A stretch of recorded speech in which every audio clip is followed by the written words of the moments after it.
इस चैप्टर की शुरुआत वहां से होती है जहां से पिछला चैप्टर खत्म हुआ था। चलो स्टार्ट करते हैं दोस्तों। स्वागत है आपका मेरे चैनल सुपर लेवल मानवा में। वो लड़की बोलने लगती है कि मेरा नाम भी सोहिन है और मैं थर्ड डिसाइपल हूँ, associate leader heaven's and earth association के। वो बेचारी कुछ और बोल पाती, उतनी में जियोन उसको हाथ दिखाते हुए बोलने लगता है कि जरा रुको। इतना बोलने के बाद पीछे मुड़ के वो चला जाता है और एक लकड़ी के पीछे जाके ब्लू स्पीड से पूछने लगता है कि क्या तुम्हारा कोई डिसेंडेंट है क्या। इतना सुनते ही ब्लू स्पीड गुस्सा हो जाती है और बोलने लगती है कि मेरा कोई नहीं है। फिर जियोन उसको बोलने लगता है कि तुम हमेशा अपने पास्ट की बात नहीं करती थी, ये सही टाइम है, तुम मुझे बता सकती हो। इतना सुनने के बाद ब्लू स्पीड बोलने लगती है कि तुम शांत रहो, मेरा कोई डिसेंडेंट नहीं है, मैंने शादी ही नहीं की तो मेरा डिसेंडेंट होगा कैसे। फिर जियोन उसके पास आते हुए सोचने लगता है कि ये कैसे बिल्कुल ब्लू स्पीड जैसी लग सकती है। ये दोनों देखने में तो एक जैसी हैं लेकिन इनका ऑरा डिफरेंट है। ब्लू स्पीड का ऑरा कोल्ड है और इस लड़की का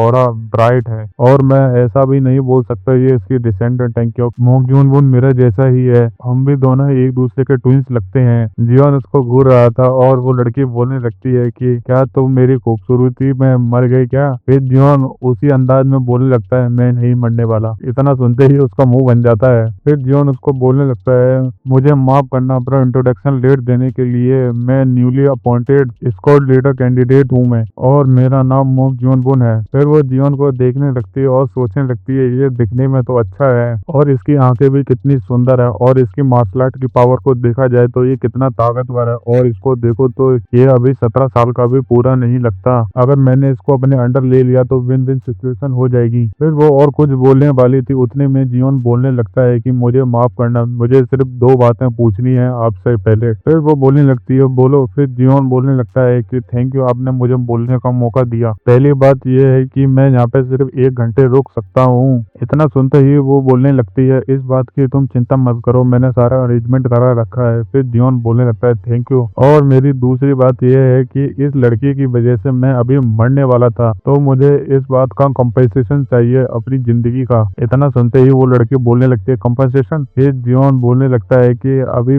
जस्ट मैं मरने वाला था तो मुझे कंपनसेशन तो चाहिए होगा, जितनी मेरी जिंदगी की वैल्यू है उतना, बस मैं इतना ही कहना चाहता हूँ आपसे। फिर जियोन अपने हरकतें बंद नहीं करता और बोलने लगता है कि मैं नहीं चाहता कि आपका लॉयल सब ऑर्डिनेट मर जाए, इतना बड़ा कंपनसेशन मुझे नहीं चाहिए। इतना बोलने के बाद लड़की सोचने लगती है देखो इसको, इसने कितनी बोल्ड तरीके से बोल भी दिया और अपने आप को वहां से दूर भी रख लिया, इसके अंदर टैलेंट भी है और मार्शल आर्ट दोनों है। फिर जियोन बोलता है सॉरी। फिर वो बोलने लगते हैं क्या तुमने मुझसे बोला नहीं, तुम्हें इसकी जिंदगी चाहिए तो जाओ इसको मार दो। इतना बोलते ही वो दोनों शौक हो जाते हैं, खासकर पीछे खड़ा हुआ लड़का। फिर वो लड़की बोलने लगती है मैंने तुमसे पहले ही माफी मांग लिया और साथ में मैंने इस लड़के का हाथ भी तोड़ दिया, अगर तुम्हारे लिए इतना काफी नहीं है तो मैं कुछ नहीं कर सकती, मैं इस लड़के की जिम्मेदारी नहीं ले सकती। फिर जियोन बोलने लगता है तुम नहीं लेने वाले रिस्पॉन्सिबिलिटी। फिर वो बोलने लगती है तुमको पता नहीं ये किसका डिसाइपल है, ये ब्लेड किंग का डिसाइपल है, मैं इतनी बड़ी गलती नहीं कर सकती किसी बाहर वाले के लिए। फिर वो सोचने लगती है कि इसको मैं प्रवोक नहीं करूंगी जब तक ये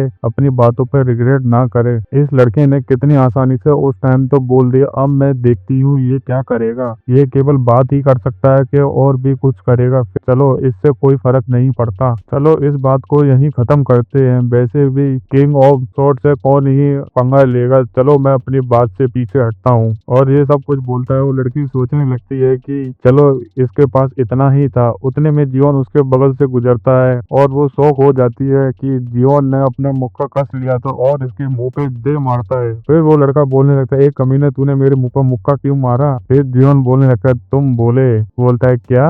फिर इसको याद आता है कि यंग लेडी ने मुझसे कहा था अगर तुमने एक बार और कुछ बोला मैं तुम्हें मार दूंगी। फिर जियोन दांत निकालते हुए बोलने लगता है कि अब तुम बोले। वो लड़की और लड़का दोनों शौक हो जाते हैं। फिर जियोन अपनी एक्टिंग चालू करते हुए बोलने लगता है कि ये कितना बुरा है, मैं तो इस बात को छोड़ने वाला था सिर्फ तुम में एक मुक्का मारने के बाद, अब मुझे लगता है तुम मरोगे। ये सारी हरकतें करते हुए वो लड़की हंसते हुए सोचने लगती है इस लड़के ने इनडायरेक्टली उसको मार दिया और सारा इंजाम मुझ पे आएगा कि मैंने इसको मारा है और ये साइड हो जाएगा क्योंकि ये तो इनोसेंट पर्सन है। फिर वो बेचारा चिल्ला चिल्ला के बोलने लगता है यंग लेडी प्लीज मुझे मारना मत, अगर आपने मुझे मारा तो मास्टर गुस्सा हो जाएंगे। उतने में ही जियोन बोलने लगता है कि क्या तुम यंग लेडी को अपनी बातों से मैनिपुलेट कर रहे हो और उनको धमकी दे रहे हो अपने मास्टर की कि तुम चिंता मत करो, वैसे भी तुम्हारी यंग लेडी तुमको मारने वाली है। फिर वो उसको गाली बकने लगता है। फिर वो लेडी हंसने लगती है और कुछ ज्यादा ही तेज हंसने लगती है और हंसते हंसते सोचने लगती है, इस लड़के ने इतने कम टाइम में इतना अच्छा प्लान बना लिया। मुझे लगता था कि ये लड़का सिर्फ बोलने में है, लेकिन इसका प्लान भी काफी अच्छा है। फिर वो बोलने लगते, क्या तुम कंसिडर करोगे अगर मैंने इसको मार दिया तो सारी चीज कवर अप हो जाएंगी। फिर जियोन उसी अंदाज में बोलने लगता है, क्या तुम इसको मार पाओगी। फिर वो सोचने लगती है ये कितना बोल्ड है। फिर वो अपने कपड़े के अंदर से कुछ निकाल रही थी और बोलने लगती है, आई लाइक यू और ये रखो अपने पास। और वो बेचारा पीछे चिल्लाता रहता है, यंग लेडी आप इसको नहीं दे सकती। और इस टोकन के बारे में बताया जाता है कि ये यंग लेडी का टोकन है। फिर लेडी जियोन को बताने लगती है कि मैं तुम्हें ये वाला टोकन दे रही हूँ अपनी गारंटी पे, तुम कोई सी चीज को रिक्वेस्ट कर सकते हो। फिर जियोन बोलने लगता है तुमने मुझे ये चीज क्यों दी। फिर वो बताने लगती है कि ये कंपनसेशन है इस लड़के की जिंदगी का, तुमने मुझसे बोला नहीं था क्या। फिर जियोन सोचने लगता है कि मुझे लगा था कि ये अपने सबऑर्डिनेट को मार देगी और अपने वर्ड पे खड़ी रहेगी। अगर तुम ये कर देते हो तो तुमको मैं फुलिश समझ लेता, लेकिन मैं इस चीज को एक्सेप्ट करता हूँ। और बोलने लगता है थैंक यू मैडम। फिर वो बोलने लगती है कि थैंक्स मत बोलो मुझको, ये इन्वेस्टमेंट है। जियोन बोलने लगता है इन्वेस्टमेंट। फिर वो बोलने लगती है squad leader candidate Mong Jeonbon join me. फिर वो बोलने लगती है जैसे कि तुमको पता लग गया होगा मुझे एसोसिएशन हेड बनना है, उसके लिए मुझे कैपेबल लोग चाहिए जो कि मेरे साइड पे हों। मैंने तुमसे कितनी प्यार से बात की है, चलो मेरी साइड आ भी जाओ। फिर जियोन उससे माफी मांगते हुए बोलने लगता है कि मैं आपके ऑफर को मना करता हूँ, मुझे माफ करना, मैं तो अभी अभी आया हूँ। फिर वो अपने बालों को संभालते हुए बोलने लगती है ऐसी बात है मत बोलो। फिर वो लड़की बोलने लगती है तुम मुझे इस वजह से तो ज्वाइन नहीं कर रहे क्योंकि मैं सबसे ज्यादा वीक हूँ, क्योंकि मेरे सीनियरों के पास टैलेंट भी है और उनके पास लोग भी हैं, और तुमको ये नहीं पता कि मैं अपने लोगों से किस तरह बात करती हूँ। चलो कोई बात नहीं, वैसे भी एक ऐसा टाइम आएगा जहाँ पे तुमको चॉइस करना पड़ेगा किसी न किसी के साइड जाने के लिए। जब तुम्हारे पास चांस आए तो सबसे बढ़िया अपॉर्चुनिटी को चॉइस करना, ठीक है। फिर वो लड़की जाते हुए बोलने लगती है मैं वही हूँ जिसको तुम पाना चाहते हो और लास्ट में तुम मुझे ही चॉइस करोगे। फिर जियोन और वो एक दूसरे को क्रॉस करते हुए जियोन उसकी आंखों की तरफ देखता है और सोचने लगता है कि ये सीरियस थी। फिर वो जाते हुए सोचने लगती है कि मैं किसी को पाना चाहूँ और वो मुझे ना मिलो। पहली बार ऐसा हुआ है कि मैं किसी को लेने आई हूँ और वो मुझे ना मिल पाया। फिर वो जाते हुए सोचने लगती है कि एक टाइम आएगा जब तुम मुझे चॉइस करोगे और तुम बोलोगे मैं अपनी जिंदगी में जो भी काम करूंगा तुम्हारे कहने पे करूंगा। फिर अपना सीन चेंज होता है थोड़ी देर में। फिर ब्लू स्पिरिट बोलने लगती है तुमने ऐसा क्यों नहीं बोला जैसे कि मैंने बोला था। फिर जियोन बोलने लगता है कि मैंने उसको वो किया था तो इसका मतलब वो फेक है या रियल, इसका कोई मतलब नहीं। फिर ब्लू स्पिरिट बोलने लगती है कि क्या तुमको ऐसा लगता है कि इतनी बड़ी अपॉर्चुनिटी तुम्हारे पास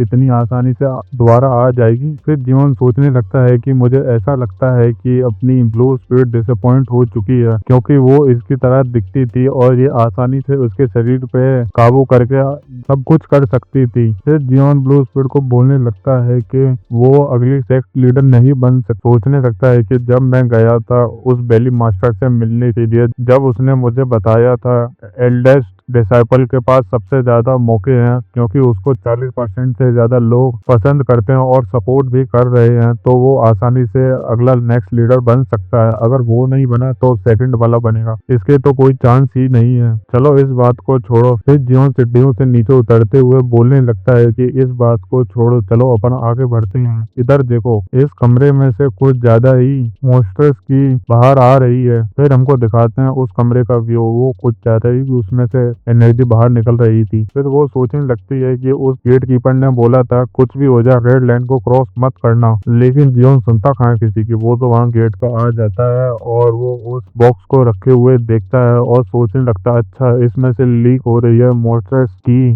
जीवन इसी में बिजी था और पीछे से उसको आवाज आती है। वो बेचारे गेट कीपर उन फटी हुई किताबों को देख रहा था और साथ में रो भी रहा था और वो सोचने लगता उसने इन चारों को फाड़ दिया, मैं क्या करूं। फिर जियोन सोचने लगता है छोड़ो इस बात को, अपन तो अंदर चलते हैं। फिर वो अंदर पैर रख देता है और उसको कुछ अलग सा महसूस होता है और वो सामने की तरफ देखता है कि वहां से आवाज आ रही है और उस बॉक्स में से आवाज आ रही है कि मुझे यहाँ सफोकेट हो रहा है, मुझे कोई बाहर निकालो। फिर उस बॉक्स में से उसके ग्रैंडपा की तस्वीर बाहर आ जाती है। उसको देख के जियोन सोचने लगता है ग्रैंडपा। फिर अपनी ब्लू स्पिरिट बोलने लगती है क्या हुआ मॉडल। फिर अपना जियोन बोलने लगता है क्या तुमने नहीं देखा। फिर ब्लू स्पिरिट बोलने लगती है कि अच्छा तुम भ्रम में फंस गए थे, क्या सच में ये इतना ताकतवर है। फिर उस बॉक्स में से आवाज आने लगती है how dare a lonely ghost disturb me. इतना सुनते ही अपनी ब्लू स्पिरिट पागल हो जाती है और बोलने लगती है लोनली गोस्ट किसको बोला बे। फिर उस बॉक्स में से आवाज आने लगती है लड़के इस चेस्ट को ओपन करो।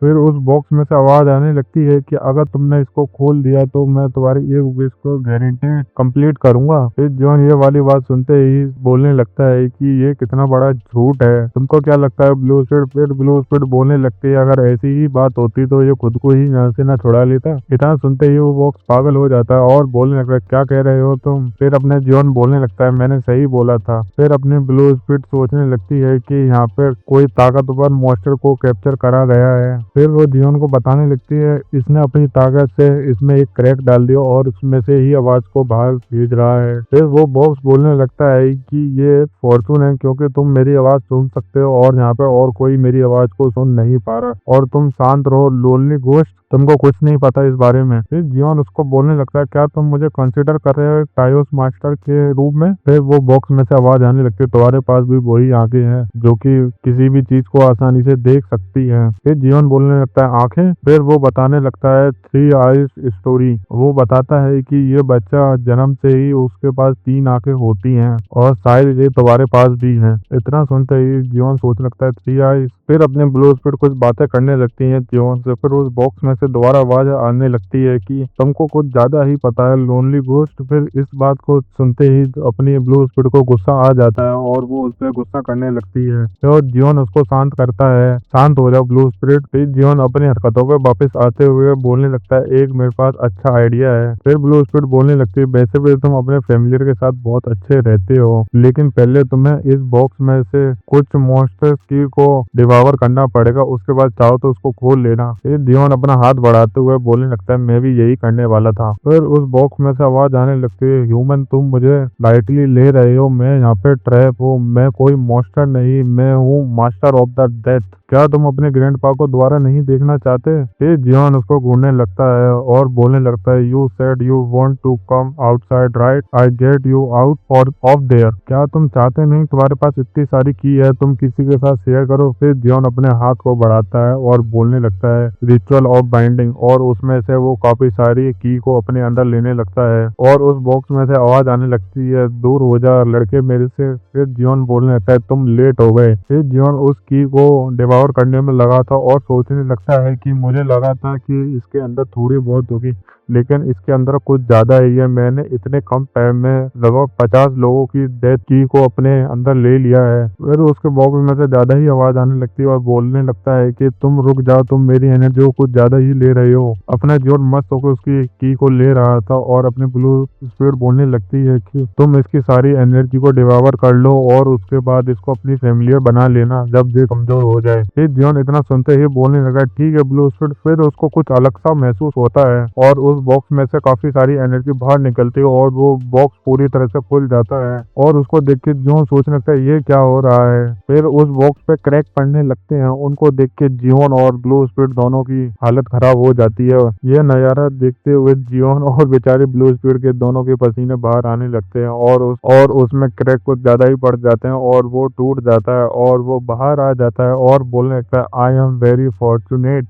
जैसे ही वो पूरी तरह से टूटता है उसमें से एक ब्लू कलर का स्क्रोल बाहर आता है और वो पूरी तरह से खुल जाता है। जियोन उसको देखे अभी भी शॉक में खड़ा हुआ था और एक पेंटिंग बनी हुई थी माउंटेन की और उस पेंटिंग में से भी एनर्जी बाहर निकल रही थी और उसमें से धीरे धीरे करके वो आदमी भी बाहर आने लगता है। इतनी सारी एनर्जी को बाहर आते हुए देख ब्लू स्पिरिट बोलने लगती है तुम इसके साथ लड़ नहीं सकते मॉर्टल, निकलो यहाँ से। फिर ब्लू स्पिरिट बताने लगती है कि इस जगह कुछ ज्यादा ही डेथ किया ही है, तुम इससे इतनी आसानी से जीत नहीं सकते, निकलो यहाँ से जल्द से जल्द चल। फिर हमको एक किताब दिखाई जाती है। फिर ब्लू स्पिरिट सोचती है कि उस किताब में लिखा हुआ था कि एक धोखा तरीके का मॉन्स्टर होता है, वो हाईली अनटचेबल है, उसको आज तक कोई नहीं मार पाया। मुझे लगता था कि ये सब कुछ एक रूमर है, लेकिन ये सच में है, एक स्पिरिचुअल बीस्ट धोखा भी। फिर हम उस जानवर को दिखाते हैं कि जो कि हमारे जीवन के सामने खड़ा हुआ था, और वो बाहर आते ही बोलने लगता है, क्या तुम कांप रहे हो? इतना कांपते हो तुम, अच्छे नहीं लगते बच्चे। इस वाले चैप्टर को यहीं खत्म करते हैं। अगर वीडियो अच्छी लगे तो लाइक करो, कमेंट करो एंड सब्सक्राइब भी करो।